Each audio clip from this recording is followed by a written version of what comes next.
काला कंबल लाख धुलाओ रंग न होगा हल्का, चिकने घट पर नहीं ठहरता एक बूंद भी जल का। ये आवाज सामान्य जगह से नहीं उठाई गई, ये आवाज उस स्थान से उठाई गई जिसने करोड़ों करोड़ों लोगों के जीवन में परिवर्तन डाला है, जिसने सनातन धर्म के लिए वह कार्य करके दिखाया है जो अन्य संस्थाएं इतने समय पे कार्य नहीं कर पाई हैं। मेरी वाणी की जो ताकत है वह ताकत किसी अस्त्र शस्त्र में भी नहीं है।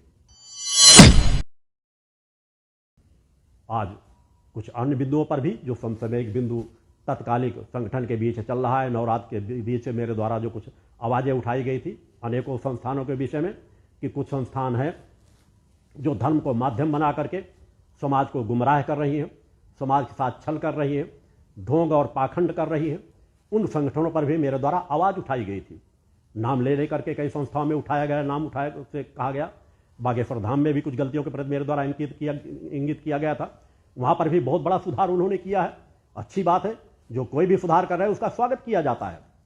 अच्छा कार्य कर रहे हैं, उन्होंने कई चीजों में सुधार किया, अपने यहाँ बोर्ड भी लगवाए, सार्वजनिक मंच से जितनी में जानकारी मुझे प्राप्त होती चली जा रही है, जहां जहां कमियां हैं, युवा हैं, अच्छी पूरी जीवन की यात्रा तय करें, सनातन के लिए जितना अच्छा से अच्छा कार्य कर सकें मेरा सहयोग रहेगा। मगर वह सुधार करते हुए वहां भी बहुत कुछ कमियां हैं, जहां आज लोगों के बारे में केवल किसी के बारे में नाम बता देने इससे लोगों का कल्याण नहीं होगा। लोगों का कल्याण सही दिशा करने के, ठीक है कथावाचक है, कथा के माध्यम से अच्छा कार्य कर रहे हैं और आगे कथाएं करें, इससे मुझे कोई आपत्ति नहीं, मगर वहां पर जो कुछ क्रियाएं हो रही थी वहां पे वो गलत हो रही थी। मेरे द्वारा वहां आवाज उठाई गई थी और कुछ बिंदु अब भी हैं जिसके विषय में मेरे स्वयं कार्यकर्ता वहां पर और जाकर के जानकारी देंगे, उन्हें बताएंगे कि ये चीज ऐसी गलतियां हैं जो शायद वहां के प्रमुखों तक जानकारी न पहुंच पा रही हो।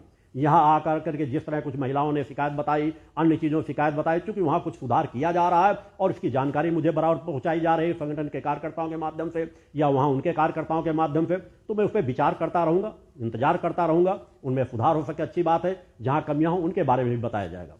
पंडोखर धाम के जो गुरुशरण शर्मा है, वैसे तो उनके कई नाम हैं, शायद गुरुशरण शर्मा ही उनका मेन नाम है, तो मैं गुरुशरण शर्मा के नाम से संबोधन करूंगा। उनके विषय में भी कहा गया, मुझे तो अपेक्षा थी कि शायद वह सुधार करके अपनी गलतियों का कहीं ना कहीं प्रायश्चित करेंगे, मगर एक कहावत है, काला कंबल लाख धुलाओ रंग न होगा हल्का, चिकने घट पर नहीं ठहरता एक बूंद भी जल का।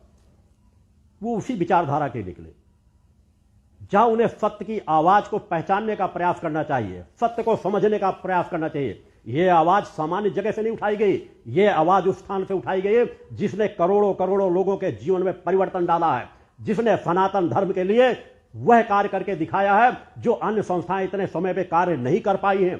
समाज में वह परिवर्तन डाला गया है, लोगों को नशे मान से मुक्त चरित्रवान चेतनावान बनाया गया है, धर्म राष्ट्र मानवता की सेवा के लिए उनको तैयार किया गया है। लाखों लाख स्वयंसेवी कार्यकर्ता अपना सर्वस्व जीवन समर्पण कर रहे हैं आज समाज सेवा के कार्यों में। इस पवित्र स्थल से जहां लाखों लाख लोग लाभान्वित हो रहे हैं, इस पवित्र स्थल से अगर उनकी कमियों के प्रति कुछ इंगित किया गया था तो उन्हें सुधार करना चाहिए था। अगर नहीं था, उनको लग रहा था कि हम सही है गलत है, तो उनको अपने विषय में बताना चाहिए था, जानकारी देना चाहिए था। मगर किया क्या गया, उसके बिल्कुल विपरीत किया गया। कुछ बातों में सुधार किया गया, हड़बड़ी में, डर बस, भय बस, क्योंकि जब कोई व्यक्ति गलत करता है तो भय नजर आने लगता है। और उन्होंने कहा मैंने ये सुधार कर दिया है, इतने लोगों को हटा दिया, इनको निकाल दिया है और मेरा तो केवल व्यवसायिक रिश्ता है। सनातन धर्म से व्यवसायिक रिश्ता है, यह कहने पे भी गुरुशरण शर्मा तुम्हें शर्म नहीं आती कि सनातन धर्म की गद्दियों पर बैठ करके बजरंगबली का अपने आप को भक्त कह करके सनातन धर्म से सिर्फ कहते हो मेरा सिर्फ पैसे का रिश्ता है, जो ज्यादा पैसा देगा उसे पहले समय दे दूंगा, कम पैसा देगा समय नहीं मिलेगा, पैसा लेकर के आओ, मैं किसी को शिष्य नहीं बनाता। तुमने अपने मंचों से कहा है कि मेरा और कोई रिश्ता नहीं है, यहां जितने कार्य करते हैं तुमने अपने आश्रम में कहा सब वेतन भोगी है, पैसा देता हूं उनसे सेवाएं लेता हूं। मगर शायद तुमने अपने स्वयं कहा है जो अपनी बात का नहीं वो अपने बाप का नहीं। अगर नवरात्र से अब तक देख लोगे, ये मुझे कहने की आवश्यकता नहीं, तो अब तक तुमने ऐसी सैकड़ों बातों को आज कहा कल फिर उसमें परिवर्तन किया, कल कुछ कहा फिर उसमें परिवर्तन किया। तुम अपनी बातों पर भी स्थिर नहीं हो पा रहे हो। मैंने तो सोचा था शायद तुम्हारे अंदर थोड़ी बहुत सत्यता होगी, थोड़ी बहुत नैतिकता होगी, मगर जैसे पूरी नैतिकता का तुमने धन के कमाने के चक्कर में पूरी नैतिकता ही बेच रखी है। मेरे द्वारा उठाई गई बातों को साधनात्मक क्रम से चर्चा करने की बात करते, सत्यता को सत्यता की बातों के आधार पर मंच से बात उठाते। तुमने जो कुछ बिंदुओं पर आवाज उठाई, मेरे द्वारा उधर के सभी पक्षों का पक्ष रखा गया कि शायद तुम अज्ञानता बस ऐसी गलती कर रहे हो। सभी पक्षों के यहां के 2-3 जो कार्यकर्ता थे, उन कार्यकर्ताओं ने उस सत्यता की बात को रखने का प्रयास किया कि जो तुम कह रहे हो सत्य यह है, शायद तुम्हारे अंदर जरा सा थोड़ा सा भी दिमाग होता। अब तुम स्वयं कह चुके हो कि मैं चौथी फेल हूं, तो ज्यादा तो मैं कुछ कह भी नहीं सकता। मगर मुझे लगा था कि शायद तुम्हारे अगल बगल जो लोग बैठते हैं बीच बीच में, जिनसे तुम कुछ पूछते रहते हो, वह तुमको कुछ ना कुछ बता देते हैं, तो शायद कुछ ना कुछ सलाह देंगे। वो लोग कुछ ना कुछ पढ़े लिखे होंगे, कुछ ना कुछ समझाइश जरूर देने का प्रयास करेंगे। मगर तुमने सभी मर्यादाओं को बेच खाया। अपने आप को बजरंगबली के भक्त कहते हो, महिलाओं का भी अनादर करते हो, नाना प्रकार की चीज़ों वहीं बैठ करके, उसी मंच में बैठ करके जिस खोखलेपन से लोगों से साथ बातें करते हो। पर्चे बनाने की तुम्हारी जो प्रक्रिया है, तुमने जो अनेकों तंद-मंद की बातें बताई, स्वयं सोच करके देखो। तुमने अभी इसी सप्ताह एक नए प्रयोग लोगों को बताया कि 2 नारियल ले लो, अगर किसी घर में भूत प्रेत लगा हुआ हो, एक में अच्छी भावना करो, उसमें कच्चा सूत लपेट दो, इसमें लपेट दो, उसमें पान लपेट दो। 2-3 चीजें आपने मिलाने की कहा, मिला करके उनको एक हाथ में ले लो, दोनों हाथ में ले लो। एक में अच्छी भावना करो, एक में दूसरी भावना करो कि इससे दूसरी शक्तियां निकल जाए। एक को बाहर कर दो, एक को घर में रख दो, और फिर लाभ क्या मिलेगा? तुमने कहा 5000 साल तक भूत प्रेत घर में प्रवेश नहीं करेगा। मुझे तो लग रहा गुरुशरण शर्मा, तुम्हें आगरा में जाने की आवश्यकता है। 5000 साल तक कुछ सोच समझ के बोलते, 200-500 साल भी बोल देते तो भी एक बार माना जाता। तुमने अपना जो आलीशान बंगला बनवा रहे हो रहने के लिए, वो कितने साल सुरक्षित रहेगा? 100 साल, 200 साल, 500 साल, 1000 साल की भी कल्पना नहीं कर सकते। 5000 साल तक भूत प्रेत अंदर प्रवेश नहीं करेंगे। इतना बड़ा झूठ, इतना बड़ा असत्य बोलते रहो, फिर भी चाहते हो कि कोई कुछ बोले ना। ज्ञानियों को तुम अज्ञानी कहने की बात कहते हो। आज तुम अपने मंचों से कह चुके हो 60% समाज भेड़ बकरियों का के समान है। कई बार तो तुमने 80% समाज के लिए भी कहा कि वो भेड़ बकरियों के समान जीवन जीते हैं। जो तुम्हारे पर नौकर धाम आ जाए वो अच्छा है। बाकी इतनी बड़ी बड़ी संस्थाएं हैं, इतने बड़े प्रमुख हमारे धार्मिक स्थान हैं, जहां युगों युगों से बड़े बड़े ऋषि मुनि भी माथा टेकते रहे हैं, वहां पर रह करके साधनाएं तपस्याएं की हैं। उन समाजों पे जाने वाले, उन स्थानों पे जुड़े हुए लोगों को तुम भेड़ बकरियां कहते हो। गरीब जनमानस को भेड़ बकरियों का की संज्ञा देते हो। अब 2 नारियल ऐसा बता दोगे कि एक नारियल बाहर कर दो, एक नारियल घर में। अरे 5000 साल तक तो उस नारियल भी राख में बदल जाएगा, उस नारियल का भी अस्तित्व तो नहीं रहेगा। क्यों ऐसी कोरी कल्पनाएं कर करके लोगों को भ्रमित करते हो? सामने बैठे लोग चूंकि उस विचारधारा से ग्रसित रहते हो, अपने तनाव में, अपनी समस्याओं में हैं, वह टोक नहीं पाएंगे। अगर कोई चेतनावान व्यक्ति वही बैठा होता तो वही तुम्हें टोकता, तुम्हें बता देता कि वास्तव में तुम अपना मानसिक संतुलन खो चुके हो। गुरुशरण शर्मा, तुम असंतुलित हो, तनाव में हो। तुमने कहा था कि मेरा जो दरबार चला उसे रोक करके दिखाएं। अरे मैं तो तुम्हारे पूरे दरबार में छा गया हूं गुरुशरण शर्मा, तुम्हारे मन मस्तिष्क में बैठ गया हूं। तुम कह रहे हो मैं अपने पैर के नीचे दबा करके रहता हूं। तुम्हारी औकात ही नहीं गुरुशरण शर्मा। तुम्हारे मस्तिष्क पर मैं जब तक तुम जीवित रहोगे तब तक तुम्हारे मस्तिष्क में बैठा रहूंगा। तुम जब तक माता भगवती आदि शक्ति जगत जननी जगदम्बा का तुमने अपमान किया है, मानवता के लिए तुमने गालियां दी हैं, मानवता के लिए तुमने अपशब्द बके हैं, नारी समाज के लिए तुमने अपशब्द बके हैं। याद रखना गुरुशरण शर्मा, मेरी वाणी को याद रखना। मेरी वाणी की जो ताकत है वह ताकत किसी अस्त्र शस्त्र में भी नहीं है।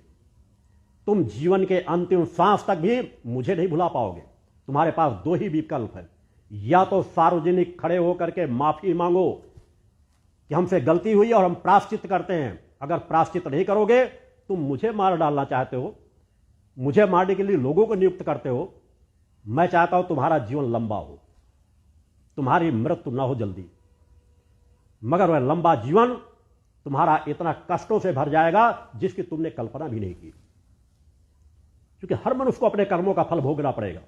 तुमने लाखों लाखों लोगों को छला है, अंतरात्मा दहल उठती है, आंखों से आंसू निकल पड़ते हैं जब उनकी दयनीय करुण आवाज सुनाई देती है कि लोग व्यथाओं में कर्ज ले लेकर के तुम्हारे यहां गए और उनसे 25-25, 50-50 हजार रुपए लूटा गया। उनको किराया दूसरों से मंगाना पड़ा घरों से, और उसके बाद भी उनको लाभ नहीं मिला। गड़े धन को निकाल देने का उन्हें आश्वासन देते रहे, वो पैसा तुम्हारे यहां पर लुटाते चले गए। 5-5 अमावस्या तुम्हारे यहां दौड़ते रहे। जिनके पास एक बार आने का किराया ना हो वो 5-5 महीने दौड़ते रहे, या 2-2, 3-3 महीने तुम्हारे स्थान में रहकर या तो तुम्हारी पूड़ियां बिलवाते रहे, या तो तुम्हारा जो निर्माण कार्य चल रहा है वहां मजदूरों के रूप में कार्य करते रहे। और तुम्हारे यहां लैट्रिन में अगर बाथरूम में जाएं फ्रेश होने के लिए तो वहां भी उनको 10 रुपए दे करके लैट्रिन में जाने का मौका मिले। अरे गुरुशरण शर्मा, जितना तुम जिंदगी भर में बाथरूम नहीं बनवा पाओगे, उतने बाथरूम, 500 से अधिक बाथरूम आज मेरे आश्रम में आज बने हुए हैं। जिस आश्रम के तुम कहते हो ईंट ईंट उखड़ा देंगे, तुम्हारे क्या, तुम्हारे आने वाली अनेकों पीढ़ियों में क्षमता नहीं होगी गुरुशरण शर्मा कि मेरे आश्रम की ईंट उखड़ा दो। यहां पर माता आदि शक्ति जगजननी जगदंबा की धर्म ध्वजा फहरा रही। यहां पर मैं स्वयं मौजूद हूं। मैं एक चेतनावान हूं। चेतनावान योगी की विचारधारा को कोई डिगा सके, इस धरती पर कोई पैदा नहीं हुआ।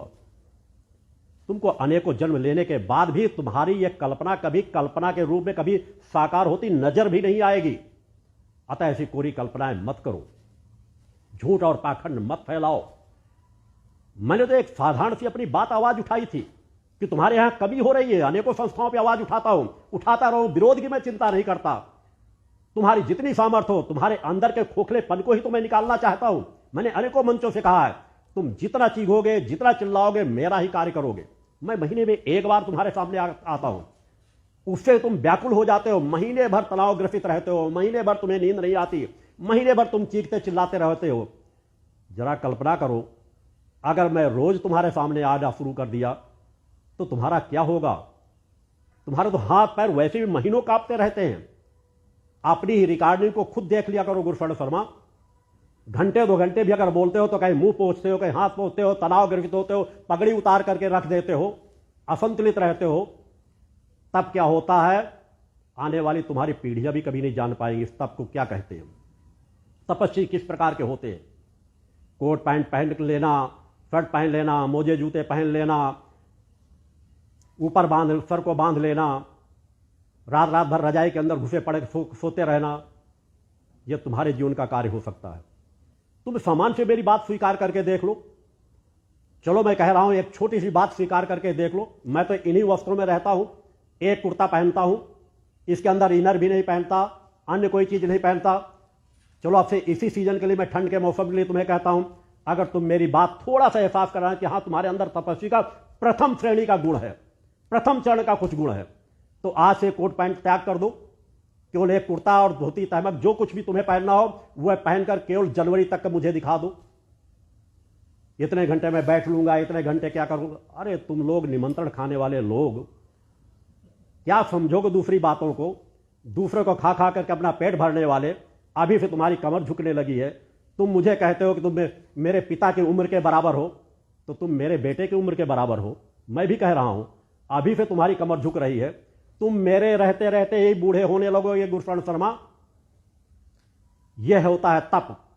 और मेरा तप है, मैं मात्र 2.5 से 3 घंटे का विश्राम नींद लेता हूं और आज भी तपस्वियों का जीवन जीता हूं। 16 से 18 घंटे अपने आप को व्यस्त रखता हूं। और जो तुमने गलती से चुनौती दे दी थी कि मैं सिद्धाश्रम आकर के कुश्ती लड़ने निपट लूंगा, मेरी वो चुनौती भी तुम भूल गए। मैंने कहा था इस सिद्धाश्रम धाम आ जाओ, तुम्हारी जितनी क्षमता हो और प्रैक्टिस कर लेना, अभ्यास कर लेना। अगर कुश्ती लड़ने का बहुत शौक है तो यह शरीर तपाग्नि में जला है। यहां की ये हड्डियां तप में मजबूत हुई हैं, पुरुषार्थ और परोपकार में मजबूत हुई हैं। मैंने कहा था इसी सिद्धार्थ धाम की अगर धूल तुम्हें न चटाया तो मेरा नाम योगीराज शक्ति पुत्र नहीं। तुम्हें किस चीज का घमंड है? कभी तुम्हें तन बल का घमंड आता है, कभी तुम्हें अपने हथियारों का घमंड आता है कि मैंने रिवॉल्वर लाइसेंस ले रखे हैं, ये ले रखा है, वो ले रखा है, इनको मार दो। अरे मर गए मारने वाले गुरुशरण शर्मा। मेरा नाम योगीराज शक्ति पुत्र है। मुझे मारने वाला इस धरती में पैदा नहीं हुआ। पूरी क्षमता लगा करके देख लेना। लाइसेंस जरूरत पड़ती है तुम जैसे लोगों को। मुझे लाइसेंस की जरूरत नहीं पड़ी। मैंने आज तक कभी लाइसेंस बनाने के लिए आवेदन भी किसी जगह नहीं दिया। मेरा सबसे बड़ा लाइसेंस है मेरी अपनी आत्मा, जो अजर अमर अविनाशी है। मेरी कुंडली शक्ति की चेतना, जिसे मैंने जगाया है माता आदि शक्ति जगदंबा की कृपा के बल पर, वह सभी अस्त्र शस्त्रों से भारी होती है। उसका एक वाक्य पर्याप्त होता है। तुमने अनेकों बार कहा हम इतने भूत भेद देंगे, ऐसा कर देंगे। मैंने कहा था, आवाज तो तुमने गलत उठाई है। इतने भूत भेद देंगे, इतने उड़ जाएंगे, यही डर दिखा दिखा के तो तुम लाखों लोगों को ठगते हो कि मेरे दरबार में इतने भूत लगे, इतने जिन लगे, इतनी डंकनी, इतनी पिशाचनी, इतने शमशान के लोग मेरी सेवा कार्य कर रहे हैं। गुरुशरण शर्मा, मैंने इसलिए उस समय भी कहा था कि तुम्हारे पास अगर एक भी भूत है तो भेज करके प्रयास कर लो कि मेरा एक रोया भी ला सको, मेरा कुछ नुकसान पहुंचा सको। पूरी क्षमता लगा लेना। मैं इसलिए चुनौती देता हूं तुम डरते हो, भगते हो, कायर लोग हो। मैंने कहा, मैं हर मंचों से कहता हूं, जो दुनिया में किसी से न टकरा सके वह योगीराज शक्तिपुत्र से टकराएं, क्योंकि मैं जानता हूं साधनात्मक क्रम से जिसके पास क्षमता होगी उसे साधनात्मक बल से तब जवाब देने की क्षमता रखता हूं। अन्य सामर्थ्य के बल पर गुंडे, अपराधी, मवाली का जिसके पास जिस प्रकार की सामर्थ्य होगी उसको उस भाषा में जवाब देने की सामर्थ्य मेरे अंदर है, क्योंकि मेरे अंदर सत्य की ताकत है। हर अधर्मी, अन्यायी केवल कायर और डरपोक होता है। मैं उस तरह का जीवन जीता हूं, उस तरह का जीवन जीना अपने शिष्यों को सिखाता हूं कि अगर एक चौराहे में एक चेतनावान कोई शिष्य खड़ा हो तो 10 अधर्मी अन्यायी सर झुका करके जाए। मेरे शिष्य चेतनावान है, मुझे किसी शिष्य को कहने की आवश्यकता नहीं पड़ती कि तुम ऐसा करो, तुम ऐसा करो। ये तुम अपने शिष्यों को मंच से, तुम्हारी रिकॉर्डिंग रखी हुई है, मेरी एक रिकॉर्डिंग बता दो जहां अगर मेरे द्वारा किसी शिष्य को कहा जा रहा हो कि तुम जाकर के ऐसा कर दो। मगर तुम्हारे द्वारा तो माइक में, रिकॉर्डिंग में 5 लोगों को नियुक्त भी किया गया कि ऐसा कर देना, जा करके मैं पूरा पैसा लगा दूंगा, ऐसा कर दूंगा। कायर लोगों के पास लूटे हुए का धन जो तो आपको लोगों के पास रखा हुआ है, उस धन की गर्मी केवल तुम्हारे चढ़ी हुई है। वह धन की गर्मी भी निकलना प्रारंभ हो गई है। ईश्वर चैनल और साधना चैनल में भी जो प्रसारण जो कर रहे थे उन्होंने भी प्रसारण को रोक दिया। फिर से हाथ पैर जोड़ना उनसे प्रसारण कराने के लिए। मैं चाहता हूं तुम करते रहो, समाज देखे तुम्हारे खोखलेपन को, क्योंकि समाज अब उस चीज की तरफ समाज की निगाहें हो गई हैं। समाज उन चीजों को देख रहा है। हजारों स्थानों से आवाजें उठनी शुरू हो गई हैं। तुम तो 2-3 जगह के शायद अपने शिष्यों से, अपने नजदीक में शिष्य तो तुम्हारे पास है नहीं। तुम्हारे जो पैसे के खरीदो, तुमने खुद कहा है कि पैसा देता हूं, वो काम करते हैं, पैसा जिस दिन काम नहीं करेंगे लात मार के हटा दूंगा, फिर नए लोगों को लगा लूंगा। तो उनसे कह दो थोड़ा सा और देखें। देश के अनेकों जिलों से आवाज उठनी शुरू हो गई है।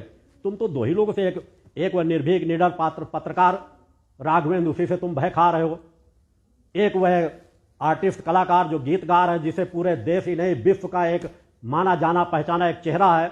विश्व के लोग जिसके भजन गीत सुन करके आनंदित होते हैं, विचारधाराएं बदलती हैं, जिसके अंदर एक चेतना प्रवाह अपने गीतों के माध्यम से फैलाने का मेरा आशीर्वाद जिसके साथ जुड़ा रहता है, उससे भी तुम भयभीत हो।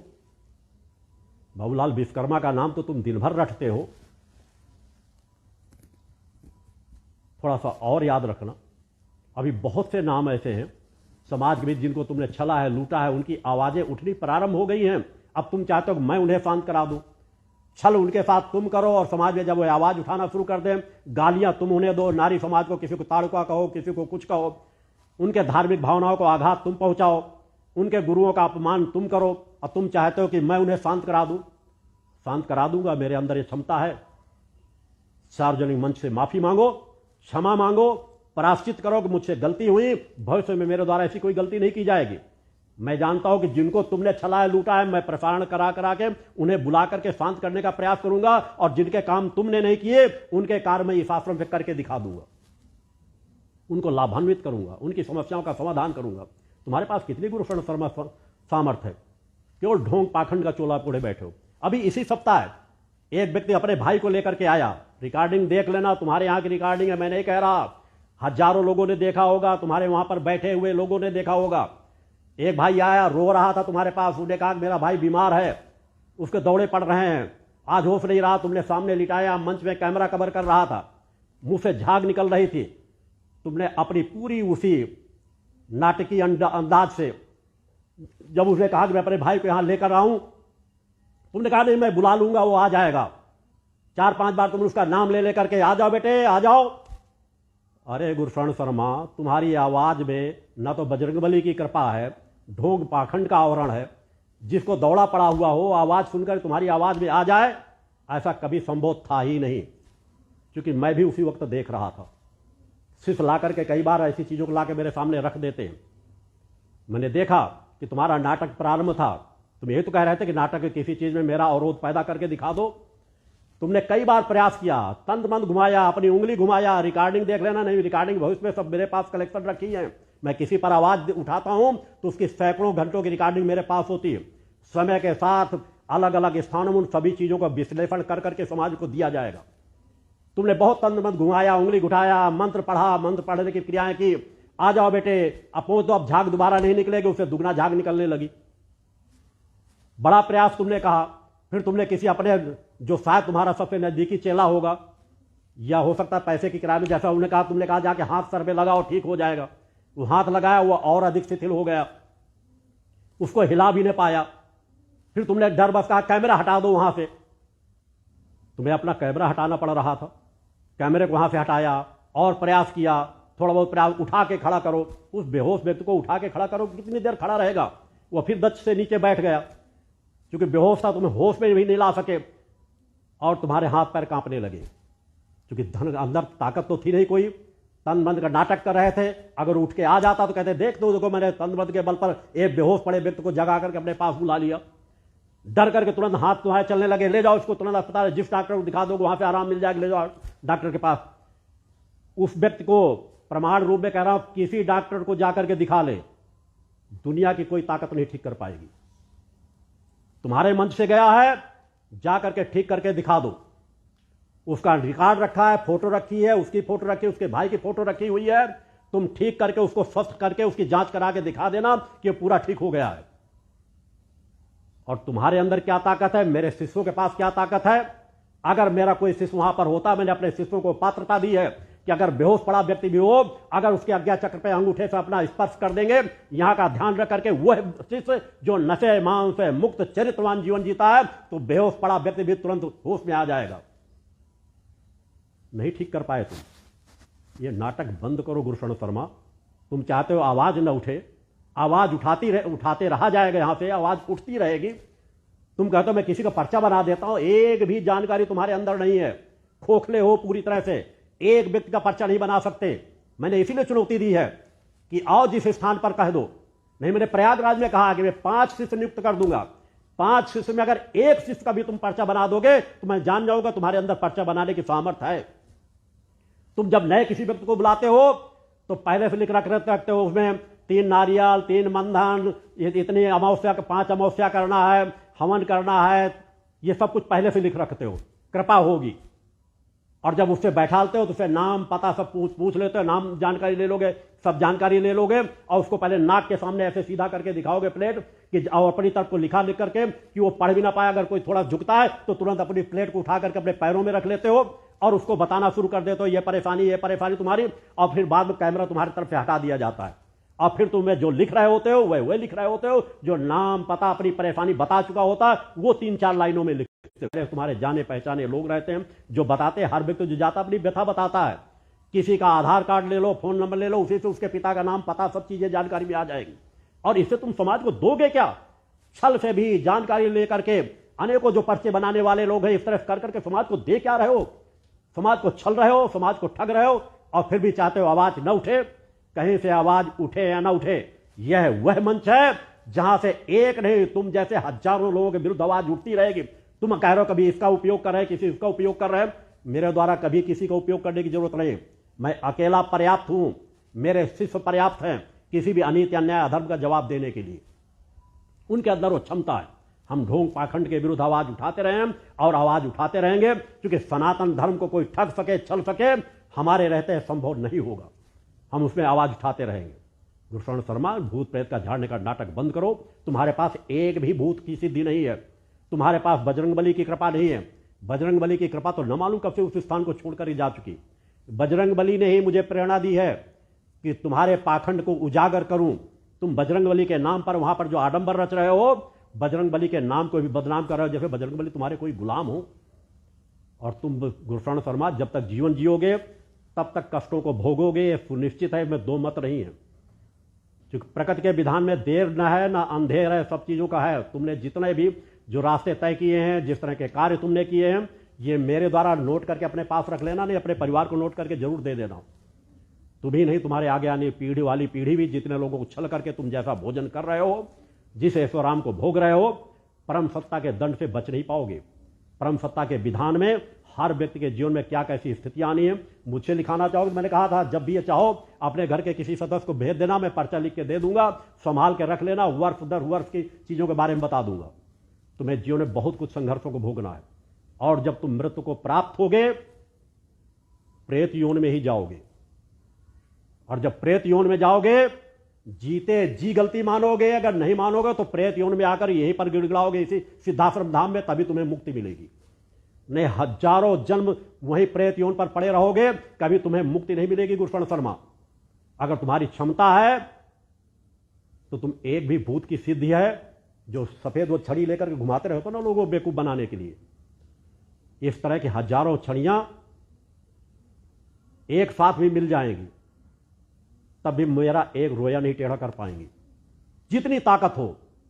मैंने कहा जितने तंत्र मंत्र करने वाले खुराफाती हैं, जितने खुराफात समाज के तंत्र मंत्र की ताकत होती है मैं जानता हूं, मगर जितने खुराफाती हैं जो समाज को तंत्र मंत्र के नाम पे ठग रहे हैं, लूट रहे हैं, मैं चाहता हूं तुम सब एक साथ संगठित हो जाओ और जितनी आवाज मेरे खिलाफ उठा सकते हो आवाज उठा लो और जितनी क्षति पहुंचा सकते हो पूरी प्रयास करके देख लेना, रह ना जाए।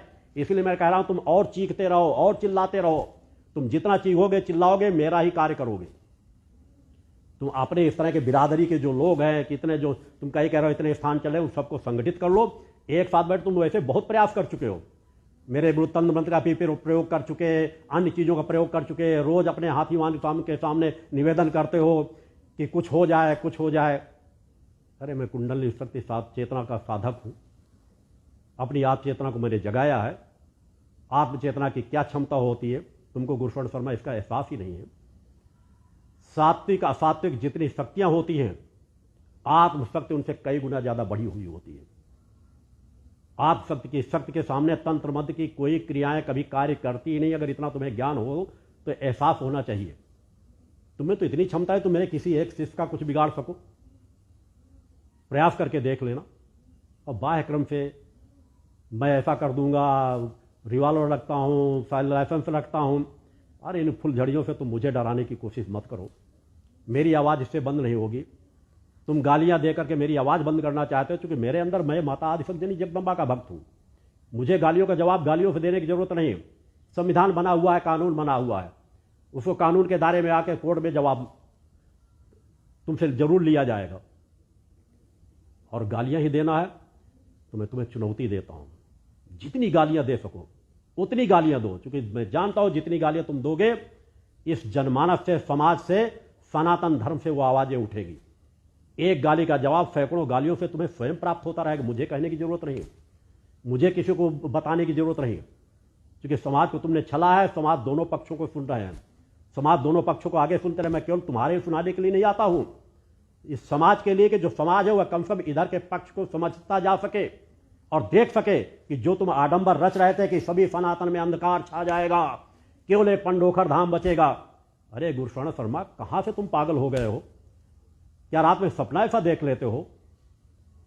युग परिवर्तन का महाशक्ति शंखनाद हो चुका है, यहां से शंखनाद किए जा चुके हैं। राम मंदिर का निर्माण हो रहा है, जितने सालों तक नहीं हो पाया। काशी में वहां शिवजी प्रकट हो चुके हैं, अनेकों धार्मिक स्थानों को उद्धार होता चला जा रहा है। युवा वर्गों में धार्मिक आस्था विश्वास बढ़ती चली जा रही, लोग तपस्वी बनते चले जा रहे हैं। सनातन धर्म के लिए लोग सब अपना सर्वस्व जीवन न्यौछावर करने के लिए तैयार बैठे हैं। हमारे इतने बड़े बड़े धार्मिक संस्थान हैं, धार्मिक स्थान हैं, तुम करो धार्मिक स्थान में ऐसा अंधकार छा जाएगा। इसी से साबित होता तुम केवल अंधकार की शक्तियां हो। अंधकार बढ़ाना चाहते हो कि अंधकार बढ़ जाए और हमको पूरे देश को लूटने का मौका मिल जाए, तो अंधकार तुम्हारा और आगे समय नहीं चल पाएगा। तुम अपने आश्रम में अंधकार तो फैला सकते हो, इसलिए वहां सात्विक शक्तियां तुम्हारा साथ नहीं देंगी। मंदिर तुम कितने भी निर्माण करा लो, तुम बार बार कहते हो वहां क्या निर्माण कराया गया, आकर के देख लो आंखें खोल करके। मैंने लाखों लाख नहीं करोड़ों लोगों के हृदय में मंदिर निर्माण कराए हैं, और इस स्थान पर भी जितना निर्माण, जितनी भूमि इस स्थान पर पंजोग शक्ति सिद्धाश्रम ट्रस्ट के नाम पे है, उसके आधे में तुम्हारा पूरा आश्रम तौल जाएगा। और अभी यहां तो जो लक्ष्य है वो लक्ष्य तुम्हारी कल्पनाओं में भी नहीं। तुम तो बस कुछ छोटे छोटे मंदिर बना करके चाहते हो, बस एक एक पंडा पुजारी बैठाल देंगे और वो आराम से तुम्हारी वसूली करते रहेंगे, और तुम फिर पर्चा बनाना बंद कर दोगे, आराम से ऐश करोगे, कहीं चश्मा लगाकर, कहीं सोने के जेवरात पहन करके, कहीं पैंट शर्ट पहन करके। तुम अपने आप को संत किस प्रकार से कहते हो? संत का एक तो परिवेश होता है। अगर तुमने साधु जीवन जी रहे हो तो साधन्यास जीवन जी रहे हो, तो ना तो तुम्हें जब जरूरत पड़ती है तो अपने आप को संत कह देते हो, अब जब जरूरत पड़ती है तो अपने आप कहते हो तो मैं तो सामान्य सा व्यक्ति हूं। तो पहले अपना एक निर्धारण कर लो कि तुम संत समाज के पलड़े के हो या असंत समाज के पलड़े हो, या समाज समान नागरिक हो जिनके पास कोई साधनात्मक क्षमता नहीं है। ढोंग पाखंड तुम्हारा नहीं चल पाएगा। समाज के लोग जाग चुके हैं, नहीं होंगे तो यहां से संगठन के माध्यम से जगाया जा रहा है। जिनको तुमने ठगा है, लूटा है, वह तुम्हारे खिलाफ जाएंगे, तुम्हारे खिलाफ जनहित याचिका भी दायर करेंगे। कानून का भी सहारा लेंगे और समाज को भी जगाएंगे जिससे तुम अन्य लोगों को न ठग सको। मेरी आवाज़ हमेशा उठती रही है, मेरी आवाज़ हमेशा उठती रहेगी। तुम्हारे पास एक भी पर्चा बनाने की सामर्थ्य नहीं है, किसी एक व्यक्ति का भी पर्चा तुम नहीं बना सकते हो, केवल झूठ बोल सकते हो, ठग सकते हो। हाँ, चालाकी करने की तुम्हारे अंदर क्षमता जरूर आ गई, क्योंकि 2500-3000 साल से तुम लोग ठग रहे हो। तुमने प्रारंभ से झूठ बोलना प्रारंभ किया, झूठ इतना बोलते हो जिसकी कल्पना नहीं।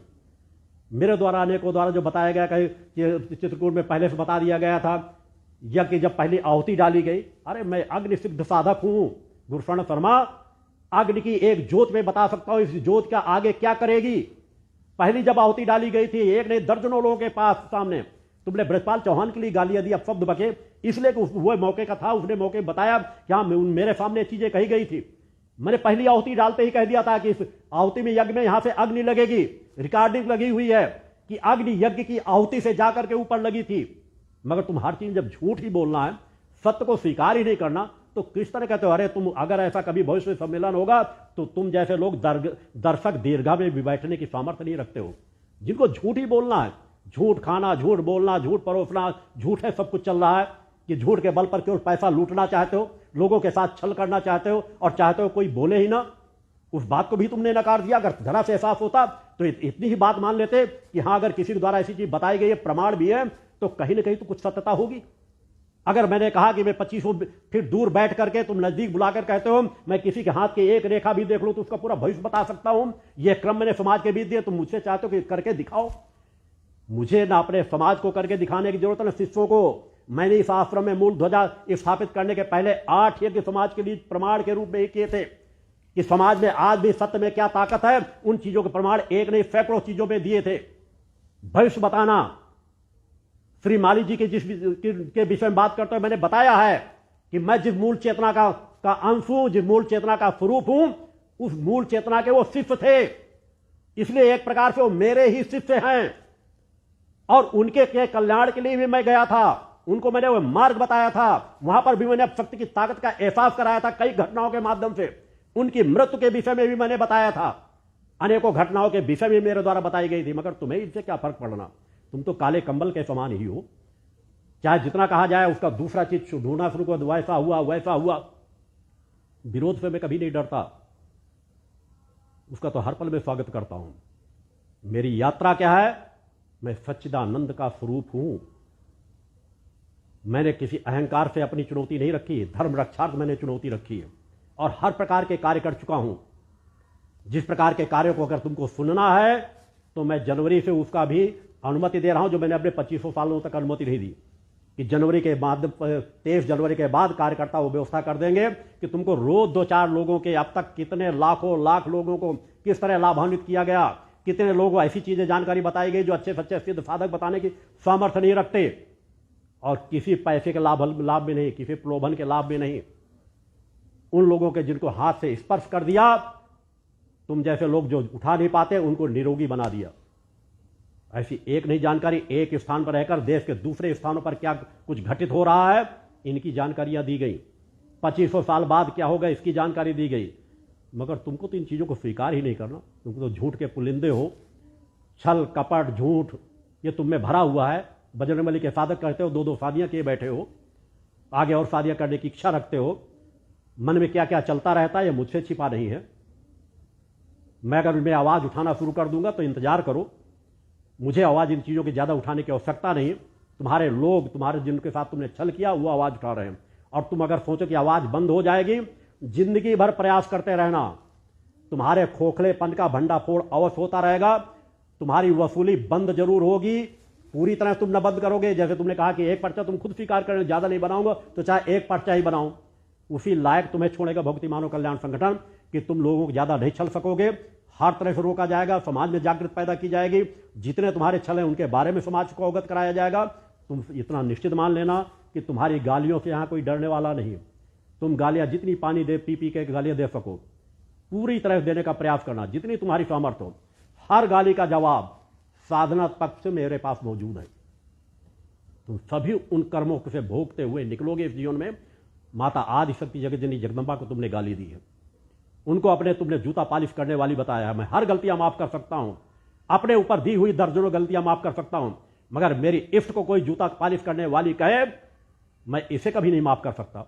और माफ ना करने के लिए जो प्रकृति के बनाए हुए निधान विधानों के हिसाब से दंड तुम्हारे लिए है प्रकृति सत्ता के आधार पर, वह दंड तुम्हें सुनिश्चित मिलेगा। तुम्हें उन कर्मों का फल जीवन में अवश्य भोगना पड़ेगा। इसके लिए मुझे लाठी डंडे से तुम्हें मारने की जरूरत नहीं है। मेरा एक वाक्य ही तुम्हारे लिए पर्याप्त है कि तुम इस जीवन में उन कष्टों को भोगोगे जिसकी तुमने या तुम्हारे खानदान ने कल्पना भी नहीं की। आगे आने वाले भविष्य में देखना। मैं अब ज्यादा, आज जन्मदिवस का दिन है, चाहो तो अब भी तुम्हारे पास वक्त है। मैंने बार बार तुम्हें मौके दिए हैं, आज फिर मौका दे रहा हूं। जन्मदिवस है, इस जन्मदिवस पर मेरे पूरे देश के कार्यकर्ता, मुझसे जुड़े हुए लोग आप कल्याण जन कल्याण में लगे हुए हैं। तुम्हारा भी कल्याण हो सके तो प्रायश्चित करते हुए माफी मांग लो, अब भी वक्त है। अन्यथा जितना टकराने की तुम्हें तुम्हारे आगे आने वाली पीढ़ियों में भी क्षमता हो उतना टकराने की कोशिश करना। मैं एक विचारधारा हूं, मेरी विचारधारा युगों युगों तक इस स्थल से कार्य करती रहेगी। तुम उस विचारधारा में अंश मात्र भी परिवर्तन डालने की क्षमता नहीं रखते, और इस विचारधारा में वह ताकत है कि तुम्हारे सभी चीजों को, गलत अपराधों को, गलत कार्यों को रोकेगा, आवाज उठाएगा, और तुम्हारा छल करना लोगों के साथ बंद अवश्य होगा। आज के अति महत्वपूर्ण दिन पर मैं पुनः अपने सभी शिष्यों को, मां के भक्तों को एक बार अपना पूर्ण आशीर्वाद प्रदान करता हूं। बोल जगदम्बा माते की जय।